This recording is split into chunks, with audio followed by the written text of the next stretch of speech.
You ever notice how the most bone-chilling, real-life horror stories all seem to follow the same script? It's like there's this predictable, terrifying pattern that can turn any normal day into a desperate fight for your life. Well, today, we're going to break that pattern down. And that right there, that's not a line from some slasher movie. That's a real quote from a real person spoken by a stalker while he was choking his victim in an alley. It's invasive, it's possessive, and believe me, it is a key piece of a much larger, terrifying puzzle that we are about to put together.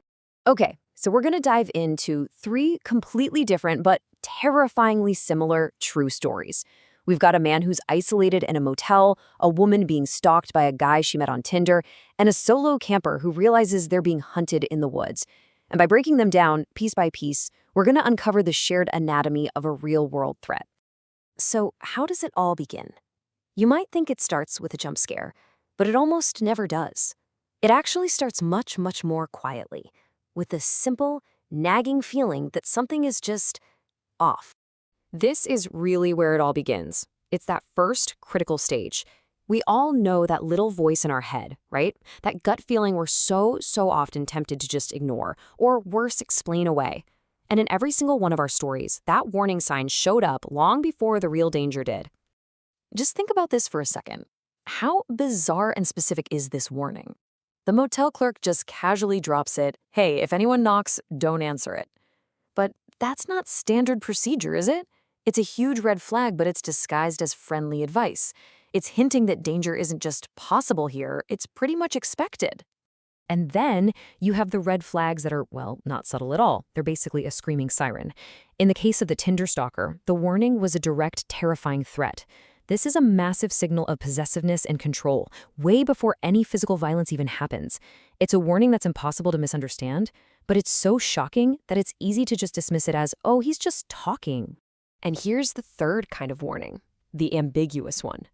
The solo camper is told this by a total stranger in a diner. Now, on its own, that line is just an observation. But in context, it has weight. It's this veiled, creepy comment that's totally designed to plant a seed of fear and make you feel alone. So what's the one thing that connects all these first signs? It's intuition. That gut feeling is one of our most primal survival mechanisms. It's our subconscious picking up on all these little cues that our conscious brain hasn't quite caught up to yet. And as we're about to see, learning to trust it is the absolute first step in survival. Okay, let's move on to the second stage and see how this all builds. This is the big turning point, right? This is where that initial quiet feeling of unease just explodes into an undeniable, physical, and absolutely terrifying reality. Now, in the motel story, the escalation isn't just one big event. It's this relentless, drawn-out campaign of psychological terror. It starts at 10:50 p.m. with footsteps that just stop right outside his door. Then come these phantom knocks. But he looks and no one's there. By midnight, he sees a figure literally crouching by his door. Then hours of silence until 5 a.m. when his car alarm starts shrieking and he sees a man at his truck. This whole thing is a methodical process, and it's designed to break you down, to make you question your own sanity before they make their final move. And this escalation, it can look very, very different. With the Tinder stalker, you've got this brutal, direct, physical attack. The threat is right there, literally in your face. But with the solo camper, it's a terrifying, unseen presence. It's purely psychological warfare, where the threat feels like it's everywhere and nowhere at the same time because you can't see it. I mean, just imagine it. You're alone in the woods, and all you can hear is the sound of leaves crunching in a circle around your tent. This is a perfect example of that psychological assault. The fear isn't coming from what you see. It's coming from what you can't see. It's that constant circling presence that turns the thin walls of your tent into the only thing standing between you and some unknown horror. But here's the thing. The story doesn't end when the attacker leaves.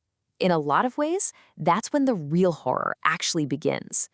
This is that final stage where some chilling new piece of information comes to light, and it completely redefines everything that just happened.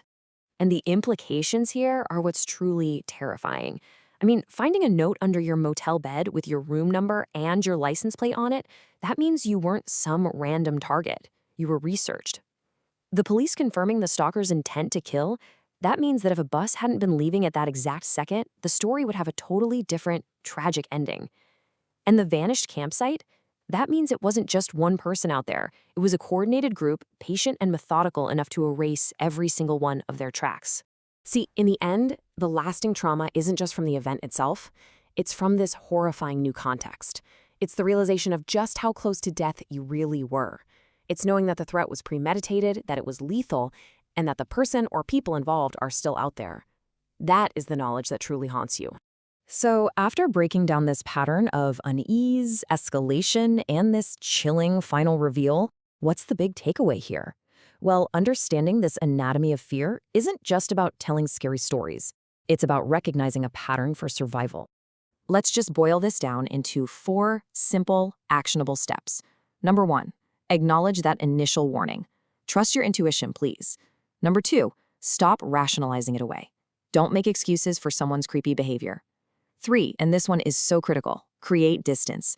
Your immediate priority is to get away from the potential threat. And finally, number 4, tell someone, anyone. Don't try to be brave and handle it all by yourself. We've seen the pattern. We've seen how a subtle feeling, a little red flag, can escalate into a full-blown life or death struggle. So I'll just leave you with this one question to think about. The next time you get that gut feeling, that sense that something is deeply, deeply wrong, what are you going to do?